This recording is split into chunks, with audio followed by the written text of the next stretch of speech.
12 बजे तक आपको सिर्फ फल खाना है, घर जाने के बाद भी। अभी फल खा के आए हैं, है ना? 3 से 4 तरह के फल ले लीजिए जो आपको पसंद है, और अपने बॉडी वेट के अनुसार। मान लो मेरा बॉडी वेट है 70 kg, एक और शून्य लगा दूंगा तो दैट बिकम 700 ग्राम्स। इतना फल खाने की कोशिश करनी है। इससे पहले ही पेट भर गया तो बस वहीं रुक जाइए। 700 ग्राम में पेट नहीं भरा तो और बढ़ा दीजिए। फ्लेक्सिबल है। What is not flexible is कि फल के अलावा कुछ और नहीं खाना है, फल खाना है, ये स्ट्रिक्ट है। कौन से फल खाने हैं? जो आपको पसंद हो, 3-4 तरह के फल। और जो डायबिटीज के पेशेंट हैं उनके लिए जरूरी है जो फल खाएं वो मीठे फल होने चाहिए। वो चीकू होना चाहिए, अंगूर होना चाहिए, आम होना चाहिए, केले होने चाहिए, राइट? मीठे से मीठे फल खाएंगे तो आप देखेंगे कि डायबिटीज बड़ी तेजी से भाग जाएगी। अभी तो आम का सीजन नहीं है। हमारे कैंप में जब आम के सीजन में लोग आते हैं तो उनको मीठे फल खिलाते हैं, आम खिलाते हैं, क्योंकि वो बोलते हैं 15 साल हो गए हमने आम छोड़े हुए, डायबिटीज है इसलिए नहीं। हमें पता है वो आम के लिए क्रेव करते हैं। और जब ब्रेकफास्ट में देखते हैं कि इतने सारे आम पड़े हुए हैं, उन्हें शौक लगता है कि हम ठीक होने आए कि हमें मारना चाहते हैं। उन्हें विश्वास ही नहीं होता कि आम खाने से इंसान ठीक हो सकता है, डायबिटीज गायब हो सकती है। लेकिन जब वो आम खाते हैं उसके 2 घंटे बाद जब ब्लड शुगर चेक करते हैं, आप कभी करेंगे जो डायबिटीज के पेशेंट हैं, तो वो हैरान होते हैं कि भाई आम भी खा लिया, दवाई भी छोड़ दी, फिर भी ब्लड शुगर नॉर्मल है। तो समझने वाली बात है कि फ्रूट्स जो हैं ये डायबिटीज को ठीक करता है, और मीठे फल खास तौर पे। लेकिन आपने जो अभी तक सुना है या आपको बताया गया, इसका उल्टा ही बताया गया ना, और नतीजा भी तो उल्टा ही हो रहा है। डॉक्टर के बताने के बाद आपने आम छोड़ दिया, चीकू छोड़ दिया, अंगूर छोड़ दिया, तो क्या आप ठीक हो गए? नहीं हुए। लेकिन अब आप देखिए ये सब खाने के बाद क्या आप ठीक हो रहे कि नहीं, वो तो हम देखेंगे ही, और कल तक देखेंगे, परसों भी देखेंगे, एक हफ्ते बाद भी देखेंगे। तो स्टेप 1, बिना किसी परहेज के 3 से 4 तरह के फल आप सबको खाने। कितना खाना है मैंने आपको एक्सप्लेन कर दिया। स्टेप 2, लंच और डिनर में दोनों में 2 तरह के प्लेट होंगे, प्लेट 1 एंड प्लेट 2। प्लेट 2 जो है ना, ये कुक्ड फूड है, रोटी सब्जी दाल चावल जो आप खाते आए हैं वही है, तो हमने उसको मना नहीं किया। लेकिन उससे पहले सलाद खाना है, टमाटर, खीरा, मूली, गाजर, ककड़ी, मटर, सलाद पत्ता, लाल, पीली, हरी, शिमला मिर्च, प्याज, है ना। कुछ स्टीम्ड वेजिटेबल भी हो सकते हैं, जैसे गोभी है स्टीम कर लिया, ब्रोकली है स्टीम कर लिया, है ना। और कितना खाना है? Body weight into 5। मेरा body weight 70 kg into 5, that becomes 350 grams. 350 ग्राम अगर मैं खाऊं ना तो मुझे 20 मिनट लगते हैं, चबा चबा के। है तो बोरिंग, लेकिन हमारा मकसद क्या है? फटाफट ठीक होना है, राइट। ठीक नहीं होंगे तो बीमारी बढ़ेगी। बीमारी एक जगह नहीं रहती, या तो ऊपर जाएगी या नीचे आएगी। तो बीमारी ठीक ही कर लिया जाए। चलो 350 ग्राम मैं नहीं खाना चाहता, 300 ग्राम खा लिया। इतना खाने के बाद अब घर का बना हुआ रोटी सब्जी दाल चावल भी खा लिया। जब ये खाएंगे तो एक चमत्कार होगा, लिख लीजिए, एक चमत्कार होगा कि आपकी भूख बढ़ेगी। तो जो दिमाग में सोच है कि भाई इतना सारा खा लिया तो पेट तो पहले ही भर जाएगा, ऐसा नहीं है। आप देखेंगे यहाँ पहले दिन हो सकता है ऐसा लगे, लेकिन आप देखेंगे भूख बढ़ गई, एपिटाइट बढ़ गया, आपका मन कर रहा है खाने का। भूख बढ़ने का मतलब बीमारी ठीक होना। भूख नहीं लग रही तो बीमारी है, सिंपल बात है ना। तो लंच में यही करना है और डिनर में भी यही करना है। आपको लंच में यही दिया जाएगा और डिनर में भी यही दिया जाएगा। अब आते हैं यूरिन में फोम वाले बात पे, मंजीत की तरफ।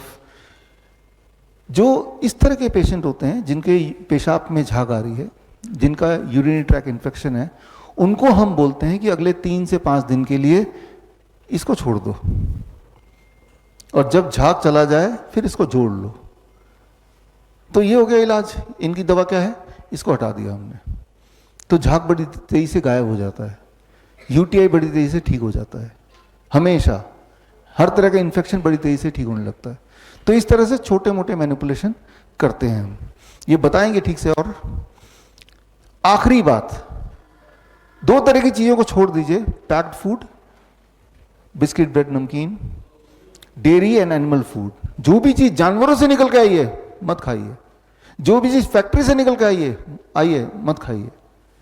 जानवरों से निकल के क्या चीज आ सकती है? जैसे अंडा है, मीट है, मछली है, दूध है, दही है, घी है, छाछ है, ये तो जानवर से निकल के, डोंट ईट इट, राइट। जैसे मैंने वो सीजर के पेशेंट के लिए बताया था, ये किसी को भी नहीं लेना है।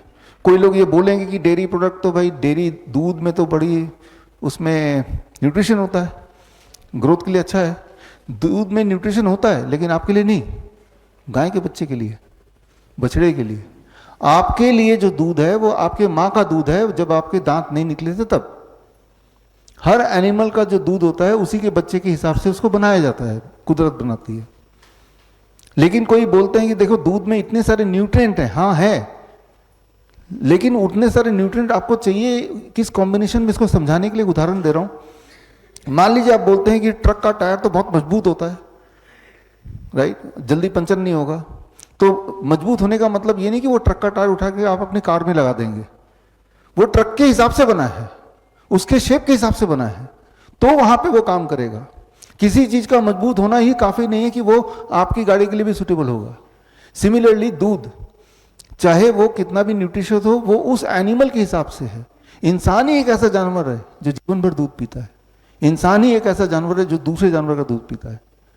टाइगर आपने देखा होगा, वो गाय को शिकार करके खा लेगा, लेकिन गाय को पकड़ के गाय का दूध नहीं पीने लग जाएगा, है ना, वाइल्ड में। कोई लोग बोलते हैं कि मेरा तो कुत्ता दूध पीता है, मैं भी दूध पीता हूं, मेरा कुत्ता भी पीता है। वो कैसे पीता है? जो डोमेस्टिकेटेड है उनको तो ऑप्शन नहीं है, वो तो वही करेगा ना जो उसका मालिक कर रहा है। मालिक भी इंसुलिन लगाता है, कुत्ता भी इंसुलिन लगाता है, होता है ना।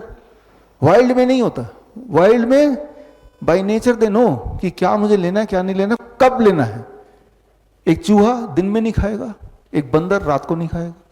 कुदरती है ये, लेकिन हमने कुदरत के नियम को ब्रेक किया तो कुदरत ने हमें सजा दी। हम बीमार हैं, पेन है, दिक्कतें हैं, है ना। तो खैर, dairy product is not a poison, मैं ये नहीं बोल रहा हूं, लेकिन अगर आप बीमार हैं और ठीक होना चाहते हैं तो उसको छोड़ना ही पड़ेगा। और छोड़ने के बाद क्या रिजल्ट आ रहा है? 3 दिन तो यहां छोड़ ही सकते हैं, और नहीं तो, और 3 दिन में देख लेते हैं कि रिजल्ट आ रहा है कि नहीं। फिर 1 हफ्ता और छोड़ दीजिए, अगर 3 दिन में कुछ आपको सेटिस्फैक्ट्री लग रही है तो 1 हफ्ता और, फिर और अच्छा लग रहा है तो 1 हफ्ता और। मतलब एकदम से सारी बात मानने की जरूरत नहीं है, टेस्टिंग, है ना। तो खैर, क्या ले सकते हैं टू टेक? दिन भर में जो चीज अलाउड है एज ए स्नैक्स, हर तरह के नट्स, हर तरह के ड्राई फ्रूट, हर तरह के स्प्राउट्स, पेट भर के खाइए जब मर्जी, बट 7 बजे के बाद मत खाइए। फल 12 बजे के बाद भी मन किया तो खा लीजिए, 7 बजे के बाद मत खाइए। धूप में बैठिए रोज 40 मिनट, नहीं बैठना तो 20 मिनट, वो भी नहीं बैठना तो 15 मिनट बैठी। लेकिन जब आप कुछ खाते हैं फिर सनलाइट भी पड़ती है बॉडी में, तो वो पचेगा ही तब। अब सनलाइट के लिए स्पेशली जाके धूप में बैठने के बजाय, जैसे मैं करता हूं, जब मैं घर से ऑफिस जाता हूं तो इट इज 25 मिनट्स, तो सन रूफ जो है गाड़ी का वो खोल दिया, अपने आप मिल गया। या ब्रेकफास्ट में करता हूं तो बालकनी में बैठ के कर लिया, अपने आप धूप मिल गया। आपको ये देखना है कि मेरे लाइफस्टाइल में सन को मैं कैसे इंक्लूड करूं, अलग से नहीं करना, लेकिन वो देखना है। तो this is called the DIP diet. बड़ी से बड़ी बीमारी का आसान से आसान इलाज घर बैठे ही हो सकता है। अधिक जानकारी के लिए कांटेक्ट करें nearest Dr. BRC clinic @ home।